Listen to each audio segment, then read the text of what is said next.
الواي كيو ارك تول هي تول بسيطة هتخليك تعمل حاجات كتيرة بضغطة زرار واحد، وهتوفر وقت كبير في رسم البلانز والسكشنز والإليفيشنز، وترسم لك المشروع كله في وقت قصير جدا. بنستخدمها عشان نختصر الوقت لحاجات كتيرة في الرسم زي الأكسيز والكولومز والوولز، وتخلينا نعمل أبواب وشبابيك وفرنتشر وأوبشنز كتيرة. في الفيديو ده هنتكلم عن التول دي وإزاي نستخدمها ونسطبها. الفيديو هيكون متقسم ل 12 جزء هيتم الكلام عنهم، وهكتب تحت في الديسكريبشن الوقت بتاعه عشان تشوفوا الحاجة المفيدة ليكم.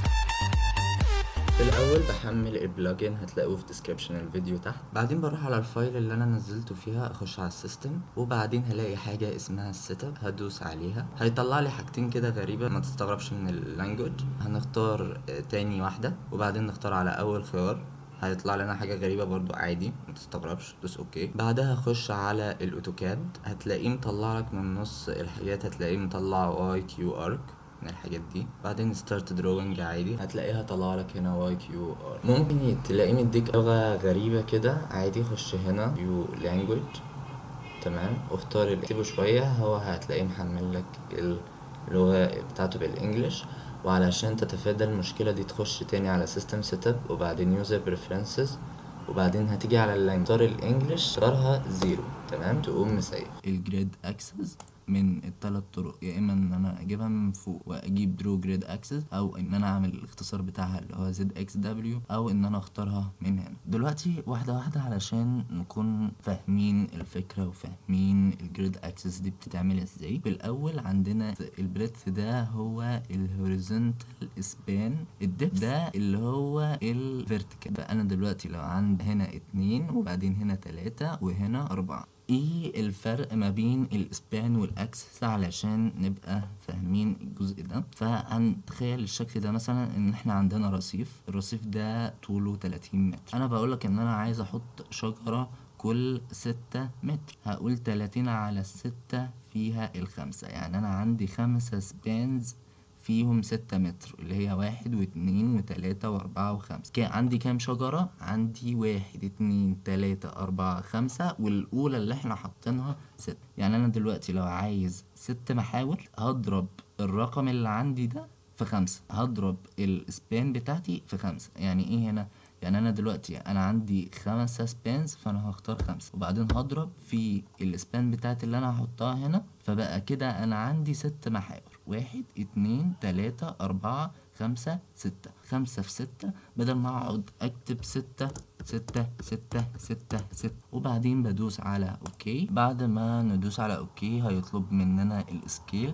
احسن حاجة تشتغلها انها تبقى 0.1، ماشي، بس هو الفكرة ده على الدايمنشن سكيل اللي احنا هنحطه هنا. فاحنا دلوقتي علشان حاجة صغيرة وده متر، فهنخليها 0.1. بعد ما بتدوس اوكي بيطلب منك انك عايز تحطه في انهي مكان، فانا مثلا هختاره احطه، يقوم هو عامل لي الاكسس بتاعتي بالمحاور بتاعتي وبالارقام بتاعتي، خلاص كده هو يكون عمل اوتوماتيك اكسس. طيب علشان اعمل الولز بعمل ايه؟ باجي على واي كيو ارك، وبعدين بختار الوول اند كولم، وبعدين باجي هنا في درو وول عادي يعمل لي اظبط الثيكنس بتاعه 25 سنتي او 12 سنتي. المهم عندنا اللي هو اكسس لاين تولز، ندوس عليها وبعدين نكتب الرقم اللي احنا عايزينه. الحيطان 0.25، اوكي ماشي، وبعدين نقوم مختارين على كل الاكسس بتاعتنا، فهو يقوم عامل لي الشكل بتاعنا ده. بالنسبة للكولومز فبنيجي على واي كيو ارك، وبعدين على الوول اند كولوم. عندنا اكتر من حاجة للكولوم، ممكن نخليه ريكتانجلر او ال وتي وبلس، ماشي. بنختار اي حاجة ونغير من هنا، ناخد السايز او نغير الديفولت انجل او نغير الفيلن ستيست. مثلا انا عايز احطه هنا بالشكل ده. طيب انا عايز احطه على كله، بعمل ايه؟ بختار حاجة من هنا اسمها الارينج كولوم، بدوس عليها اول هنا كده لحد هنا كده، دي كلها تبقى كولومز، ماشي. يقوم هو عامل لي الكولومز بالشكل ده، ومديني فيل خاص بيها.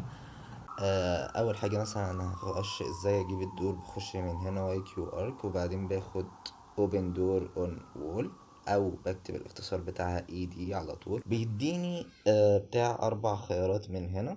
اول حاجه الستايل، وبعدين البيك ستايل والهول اند بير ويدث والسويتش اد سنتر. الستايل هو ان انا بخش بشوف الستايل اللي انا عايزه، عايز حاجه بالشكل ده، عايز حاجه بالشكل ده، عايز حاجه بالشكل ده دبل دور. انت بتختار الستايل اللي انت عايزه. في تاني حاجه اللي هو الاختيار التاني اللي هو بيك ستايل. انا اوريدي مثلا عندي دور هنا فبستخدمه، وساعتها بختار بقى اعمل واحد هنا تاني. اول مره لما بنختار حاجه هو بيحطه لي مكانها. تاني حاجة بيقول انت عايز الاورينتيشن بتاعها يبقى ازاي. في بقى حاجة اسمها الهول اند بير ويدث.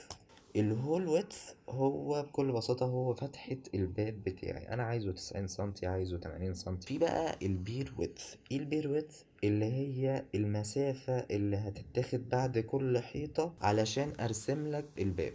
بتدوس هنا على اوكي. طبعا بيبقى في فرق، انا لو حطيته هنا غير لما احطه هنا. انا لو حطيته من هنا هيبعت لي البتاع من هنا، لو استخدمت من هنا برضو هيعمل لي الباب من هنا.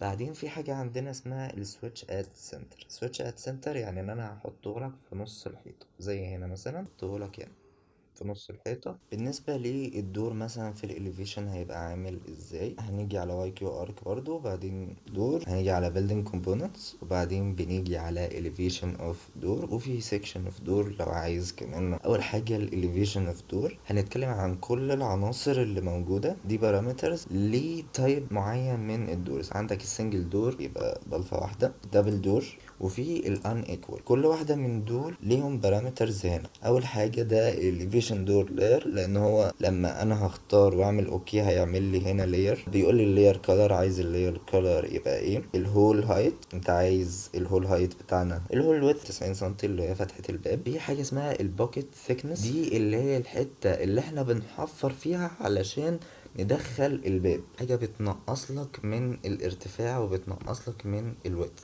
لو انت مش عايزها حطها بزيرو وخلاص. انت ممكن تسيبها ب 0.05 عادي براحتك، دي حاجة راجعلك.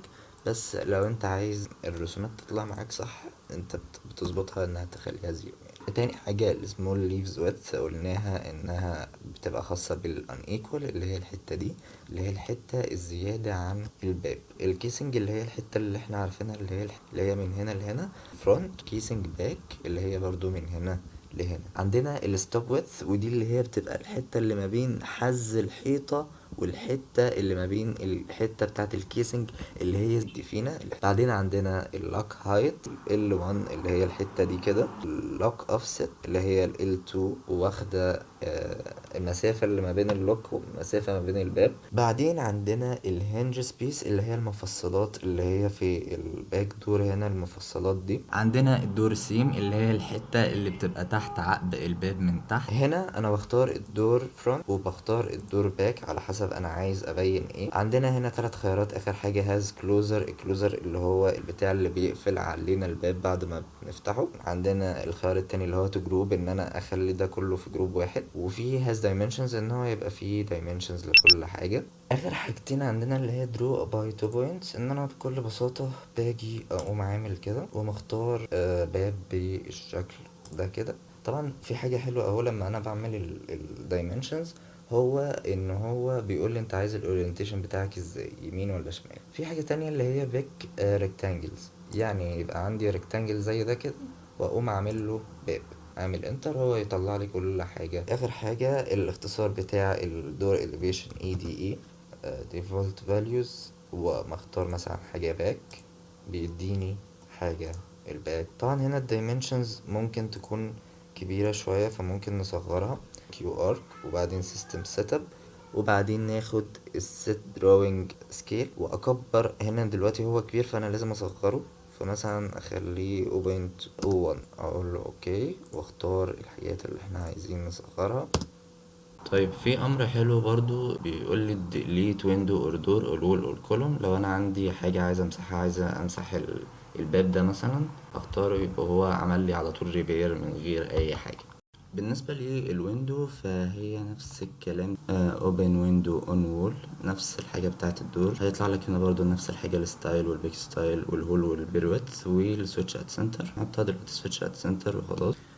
في حاجة برضو حلوة في البلان بتاعة الدور، وبالنسبة للدور وبالنسبة للشبابيك، ان انا ممكن احركهم برضو لو انا مش عاجبني المكان هنا، عايز احركه هنا مثلا.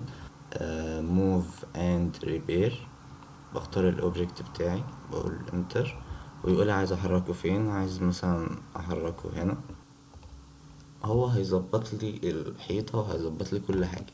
هنا في كوبي اند ريبير برضو، وفي ميرور اند ريبير. بالنسبة للويندو elevation link components، ونختار elevation of window. وهنا في حاجات كتير برضو ممكن نتكلم عليها. اول حاجة اللاير settings، الويندو لاير يحط لاير خاصة بالويندوز elevation، ويقول لي ايه الكولر اللي انت عايزه، ايه الاوتلاين كولر اللي هو اللي بره ده، والالاين كولر اللي هو اللي جوه. بعدين عندنا الارو كولر، هو ليه هنا بقى بيديني بالارقام؟ علشان هنا مثلا لو جيت وفتحنا مثلا بتاعة الالوان، هيديني هنا اندكس كولر. الاندكس كولر ده هو اللي بيكتبه، هو اللي بيحفظه بس. بعدين عندنا بيقولك insert point at، عايز تحطه في الليفت بوتوم، يعني ان هو يحطه، يعني لما انت تمسكه وتدوس اوكي يمسكه لك من هنا، ولا من الليفت توب، يعني اللي هو من هنا، ولا من الرايت توب، ولا من الرايت بوتوم. بعدين عندنا حاجة اسمها الترانسن ستايل، اللي هو في منه اكتر من تو ساشز. ايه الحتة الفتحة اللي بتبقى من فوق؟ ماشي، ممكن تبقى وان ساش، ممكن تبقى تو ساشز زي دي كده، ممكن يبقى ثري ساشز زي كده. تمام. بختار الهايت بتاعتها لو انا عايز اغير في الهايت بتاعتها. بعدين عندنا الفريم ثيكنس، اللي هو بتاع الفريم اللي هنا ده، وهنا ده اللينتل. انا هنا مثلا بقول له ان انا عايزه يبقى اللينتل الافتراضي العادي. في عندنا الويندو سيل، الويندو سيل اللي هي الحتة اللي بتبقى تحت دي. وعندنا الويندو لينتل اللي هي من فوق، وبختار الهايت بتاعها عادي، او لو جيت على اللينتل ممكن سيل اند لينتل عادي. وعندنا برضو الويندو شيث، اللي هو الحتت اللي ما بين كل فتحة وفتحة. عندك الساش رام، اللي هو الفرق اللي هو هنا ده. بعدين هنا عندي الويندو ستايل، ممكن ان انا اختار حاجة سلايدنج ويندو، تبقى حاجة زي بالشكل ده. ممكن ان انا اختار سايد هانج ويندو، او الكيسمنت ويندو. هو للاسف الترجمة بتاعة البرنامج وحشة جدا. بعدين في الفيكسد ويندو، انها تبقى حاجة متثبتة زي بتاعة المدارس وكده. في برضو هنا حاجتين بتوع نفس الكلام بتاعة الدور، ان انا لو عايز اعمل درو باي تو بوينت وهو يعمل لي شباك عادي، او ان انا اختار ريكتانجلز عندي ماشي، واقوم محولها لويندو. تمام. ده كده ينفع وده كده ينفع. ده كده بالنسبة للويندو إليفيشن. كده خلصنا الدورز والشبابيك. هنخش دلوقتي في الستيرز، برضو نخش على building component. في عندنا section of door، برضو في section of window لو عايزين نعملها. هنعمل دلوقتي الحاجة العادية البلان اوف staircase. هيديني كمية حاجات كتير ممكن نشتغل عليها. أول حاجة الستيركيس تايب بتاعك انت عايزه يبقى ايه، يبقى دبل تريد، يعني اللي هو يبقى فيه فلايت تو فلايت ولاندنج. هنا ليه سنجل تريد، فيبقى عندك وان فلايت سيزر ستيرز. ده كده بالنسبة للستيركيس تايب. بعدين عندنا الفلور تايب، لو انا عايزه في الفيرست فلور اللي هو الجراوند فلور، يعني اللي هو بداية ان انت تطلع من السلالم. بعدين عندك الستاندرد فلور اللي هو التيبيكال فلور. وبعدين عندنا التوب فلور اللي هو الروف يعني. بعدين عندنا هنا شوية بارامترز، انت عايز مثلا الفيرست ران بتاعتك تبقى فين، من اليمين ولا من الشمال. بعدين عندنا هنا التوتال ويدث، اللي هو الحتة اللي هي من هنا لحد هنا. بعدين عندنا اللاندنج ويدث، انت عايز اللاندنج تبقى قد ايه. التريد ويدث بتاعت الويدث دي هتبقى قد ايه. في الوول ثيكنس لو انا عايز اعمل وول. في التريد ران اللي هي يعني مينيمم بتبقى 0.3. بعدين هنا عندنا الستيب نمبر، لو انا مثلا عايز اغير الستيب نمبر بتاعي. هنا لو في روتيشن لو انا عايزه اعمل له بانجل. وهنا لو هو بيقول الستوري هايت اللي هو ارتفاع الدور هيبقى قد ايه. وهنا بيقولك الكرنت ستيب هايت هيبقى قد ايه. تمام. فساعتها الستيب هايت بتاعتك او اللي هو ارتفاع اللي هي الرايزر بتبقى ب15. تمام. عندنا حاجه اسمها الستيرويل ويدث، اللي هو الحته اللي زي ما قلناها ان هي بتبقى هنا هنا الخيار بتاع ان انت تعمل الحاجة في جروب ولا لا. انا عايزه مثلا ستاندرد فلو، هيبقى بالشكل ده، احنا كنا مخلينه على الليفت.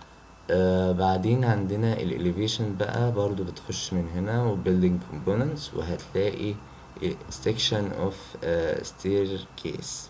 لكل واحدة برضو ليها بارامتر معين بنلعب بيه.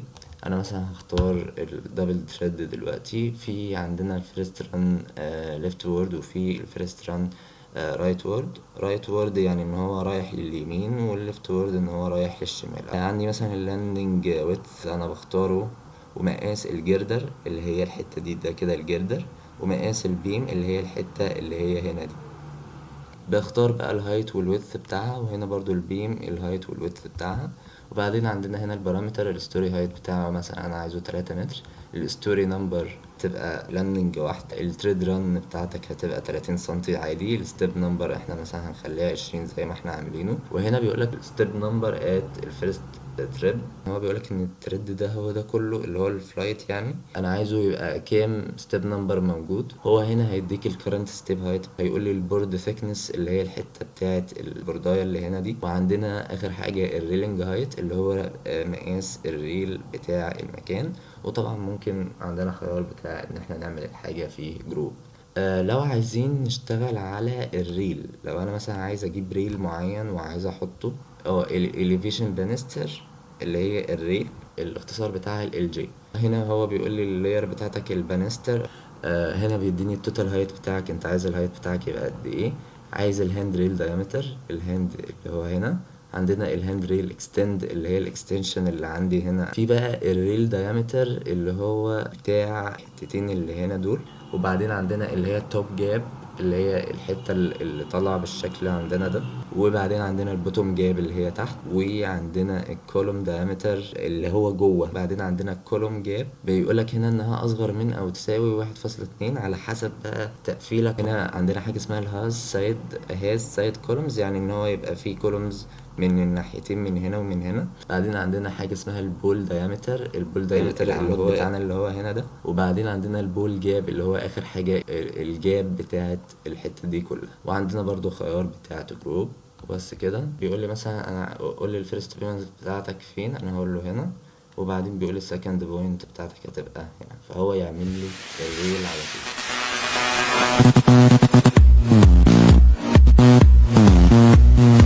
طيب لو عايزين بقى نعمل ارك ستيرز برضو بنخش من هنا ونختار ارك ستير كيس. بيديني برضو بارامترز معينة. كلوك وايز ان انا عايز الناس تمشي كده، انتي كلوك وايز ان الناس عايزة تمشي كده. الراديوس اوتسايد اللي هو من هنا ده ماشي. وبعدين عندك الراديوس انسايد اللي هو من اول هنا لهنا. الويدث هنا اللي هي الحتة بتاع الفرق اللي ما بين هنا وهنا، وممكن يحسبه لي اوتوماتيك على طول. عندنا ستارتنج انجل لو انا عايز اغير الانجلز بتاعه الستيركيس ماشي. دي برضو لو انا عايز اغير في مساحة التريد. هنا بختار الستيب نمبر بتاعتي اللي انا عايزها. عندنا اخر حاجة هنا المينيمم هو هيديها لي قد ايه، الماكسيمم قد ايه، والافريج بتاعك قد ايه، وانت عايزها تجروب ولا لا. وبعدين بتدوس اوكي، وانت بقى ايه بتختاره في المكان اللي انت عايزه. طيب لو انا عندي مثلا ستير زي ده زي ما احنا عاملينه، انا بقى عايز ارقم الحاجات دي بسرعة. باجي من هنا على الستاتستيك تولز اوتو سيريال نمبر، او بكتب الاختصار بتاعه. هيديني حاجات كتيرة عن طريق ان انا استخدم اوبجكت. اخد الاوبجكت اللي عندي دي ماشي.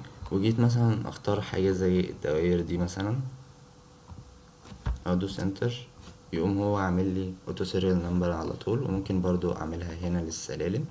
لما يبقى جريد لاينز بيفتح لي حاجات معينه، بدوس اوكي بيطلع لي انت عايز تطلع ايه، اوتبوت توبل او تريجن. دي مثلا في الجريد لاينز هاجي هنا عامل سيلكت اوبجكت، يقوم هو عامل لي كأني بيرقم لي كل حاجة ليها مساحة معينة، بيرقمها لي بشكل معين. بعدين لو جيت هنا عملت insert point of table، هيجي هنا يديني السيريال نمبر بتاعك، او ان هو رقم واحد الويت بتاعه قد ايه، والهايت بتاعه قد ايه، الاريا هنا قد ايه، الكوانتيتي هنا قد ايه كده ماشي. تاني مرة لو دوست على تاني حاجة هيديني هنا اليونتس بتاعتي اللي هي رقم واحد ورقم اتنين ورقم تلاتة، الدايمنشنز بتاعتها قد ايه وهي قد ايه من كل واحدة. تالت حاجة عندنا هي الانترسكتد ان انا بدوس على اوكي، وبعدين انا اللي بختار عايز اوجه السورت مود بتاعي ازاي. يعني عايز مثلا هنا في الاول يبقى 1 2 3، وبعدين من هنا الباقي 4 5 6 7، وبعدين مثلا من هنا انا عايز اغير الاورينتيشن بتاعي. رابع حاجة عندنا الماتريكس، وانها بتديني حاجة بالشكل ده كده، ان هو يطلب مني الماتريكس الرو نمبر بتاعك انا عايز 3 صفوف، والكولوم نمبر الرو ويدث هنا انا بختار قد ايه متر وقد ايه متر هنا. ولو في ويندو مفتوحة هو ممكن يختار يشوف يعني مثلا لو عندي ويندو هنا ده كده ممكن ياخد الدايمنشنز بتاعتها عادي، بيطلع لي حاجة بالشكل ده على حسب انا مختار ايه. لو رو ريز فيبقى 1 2 3 4 5 6 7 8 9. لو رو ريز بس ليفت وورد هيبقى كده برضو 1 2 3 4 5 6 7 8 9. لو روز دروب يعني ان هو نمبر رايت وورد هيبقى كده 1 2 3 4 5 6 7 8 9. لو نمبر ليفت وورد هيبقى العكس. نفس الكلام مع الكولومز هنا يبقى بالشكل ده كده رايت وورد وبعدين ليفت وورد لو بالنسبه للكولومز في الدروب، ونفس الكلام في الريز. البيت بوينتس ان هو انا عايز اختار حاجه حره، عايز مثلا احط هنا 1، احط هنا 3، هنا 4، هنا 5، هنا 6. دي حاجه بتبقى راجعه لك. بعدين عندنا الانيولر، في مننا مودين، الكلوك وايز والانتي كلوك وايز. لو قربنا نجيب الكلوك وايز هو بيعمل لنا حاجه بشكل دوري. هو بيقول لي هنا ثروت بوينت انت عايز تحطه في انهي مكان، بعد ما بتدوس هنا تقوم مختار هنا، هو يقوم عاملها لك كلوك وايز او انتي كلوك وايز، هيبقى بالشكل ده. وده كده كلوك وايز. بالنسبه لاخر حاجه اللي هي التكست تو سيريال نمبر، عندي سورت مود ليها كتيره. باي سيلكت اوردر لو انا اختار كده اهو، او ان انا اختار فروم توب تو بوتtom، يعني اجي اعمل كده واقوم مختار التكست بس اللي هنا يعملها لي فروم توب تو بوتtom بالشكل ده كده، او ان هو from bottom to top، او from left to right، او from right to left لو انا هعمله من الحاجات دي. ده كده بالنسبة للتايبس. ده كده فهمنا السيريال نمبر بتاع الماتريكس والاوفست سيتنجز. لو انا عايز اغير في السيتنج اخليه هنا او هنا او هنا، يعني احطه مثلا في الاماكن دي، احطه هنا او هنا او هنا. بعدين عندنا هنا البيس سيتنجز، السيريال نمبر لاير. لو انا عايز اعمل لاير عايز اغير اللون بتاعها، اللاير كولر بتاعها هيبقى ايه، التكست هايت بتاعك بيبقى قد ايه. من هنا انت بتكبره وبتصغره علشان مثلا لو لقيت حاجات متداخله زي كده. التكست كولر لو انت عايز تغير اللون بتاعه. عندك هنا حاجتين، يا ان انت تعمل الفاليو سيريال نمبر او الليتر سيريال نمبر. هو اول حاجه بيختار الفيرست نمبر بتاعك انت عايزه كام وبينكريز على اساسه. ده لو انا عامله فاليو. لو لتر بيديني الفيرست لتر. وهنا لو فاليو بيقول لي الستيب انكريمنت انت عايزه يزيد قد ايه، ممكن نخليه ب1، ممكن نخليه ب2. ده اللي هو البريفكس. البريفكس اللي هو مثلا انا لو عايز اعمل ايه مثلا 1 ايه 2 ايه 3 ايه 4. والبوست فيكس ان هو يبقى 1 وبعدين ايه بالشكل ده. ده بالنسبه للسيريال نمبر بيس سيتنجز. بعدين عندنا السيريال نمبر فريم مود، جربناهم ان انا ممكن اخلي على النمبر فريم يبقى نون مفيش اي حاجه، او ان هو يبقى سيركل زي ده مثلا، او ان هو يبقى سكوير بالشكل ده كده، او ان هو يبقى تراينجل، او ان انا اخليه ادجستبل تراينجل، او ادجستبل فيلت ريكتانجل، او ادجستبل اليبس، او بلوك انا ممكن اجيبه. اخر حاجه اللي هي along the curve path، لو انا عندي كيرف مثلا وعايز اعمل عليه ارقام. برضو ممكن تعمل اسكليتر. تيجي هنا على البيلدينج كومبوننتس وبعدين بتختار بلان اور اليفيشن اسكليتر. عندنا منه ان انا ممكن اختار بلان وممكن اختار اليفيشن. لو انا هختار البلان عندي بارامترز معينه. التوتال لينث هو بيطلعهولي، التوتال ويدث هو بيديهولي عادي على حسب الارقام اللي انا بحطها هنا.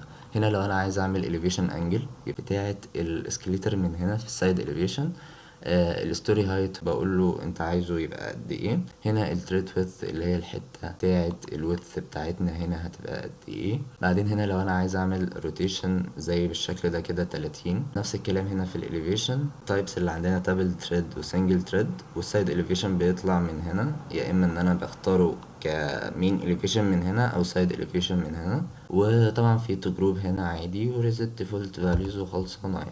تختار الحاجة اللي انت عايزها. في حاجة برضو حلوة في البرنامج ان انا لو عايز افرش مكان بسرعة فباجي على واي كيو ارك بعدين ديكوريشن كومبوننتس وبعدين اختار arrange furniture. بيقول لي انت عايز انهي فرنيتشر. انا مثلا عايز اعمل ليفينج روم، عايز اعمل بيدروم، دايننج، عندي ستادي روم، عندي كيتشن، عايز اعمل تويلت. فانا هختار بيدروم. بعدين بيقول لي هات لي الفيرست كورنر بتاعك من فين، هقول له من هنا لحد هنا. تاني حاجة هيقول لي بقى arrange مكان عايز تحطه ازاي، مثلا تحطه هنا. ده كده انا عملت العفش في ثانية. اخر حاجة هي مهمة وحلوة جدا جدا، انت ممكن تطلع جداول الابواب وجداول الشبابيك. فهنعمل كده ازاي؟ اجي في الاول اعمل ايزوليت للابواب، بعدين اجي هنا واختار statistic tools وين ودور list او اكتب MCB. هنا في الاول هو بيقولك ان انت عايزه في انهي فلور، فانا دلوقتي عندي فلور واحد فهشتغل على ان هو يبقى جراوند بتاعي بس الفلور نمبر يبقى واحد. هو بيقول لي is any layer، اقول له ماشي. او ممكن في ويندو دور layer او في other layer انت بتختارها. هدوس على append to current floor واخد مثلا الابواب لوحدها. دلوقتي عايز مثلا اغير حاجه اقوم دايس ابديت، هو هيابديت لي. هختار ان انا مثلا اطلع الويندوز دول مع بعض، وممكن بقى اغيرها، اطلعها فوق، انزلها تحت، امسحها خالص، اقول له اوكي. هيطلب مني pick a point to output the table. بيقول لي احط نقطه علشان ينزل لي التيبل بتاعه. فحطينا يدينا كل حاجه، يدينا الدور. في انا عامل دول 3 انواع مع بعض نفسهم، 90 سنتي وده 80 وده متر. هو ظبط كل حاجة، كتب لي كام باب. وفاضل بس عليك ان انت تكتب الماتيريالز وتكتب الهول سايزز. عايز بقى اخد معايا الويندوز برضو، فهعمل MCB برضو واقوم جاي هنا وابند الكارنت فلور، اقول له اوكي ويختار لي. لازم يبقى في حاجة مهمة هنا، انه ان انت لازم تعمل سيريال نمبر للشغل بتاعك، ان انت تعمل سيريال نمبر للنوافذ وتعمل سيريال نمبر للبيبان. ولسه عندنا كمان انبهارات كتيرة. ما تنساش تعمل سبسكرايب وتعمل لايك وتعمل شير. تعرفنا رأيك في الكومنتات تحت. ان شاء الله الفترة الجاية هيبقى في فيديوهات احسن بكتير وافضل بكتير من كده. انا انبهرت، انا بهير نفسي انبهرت.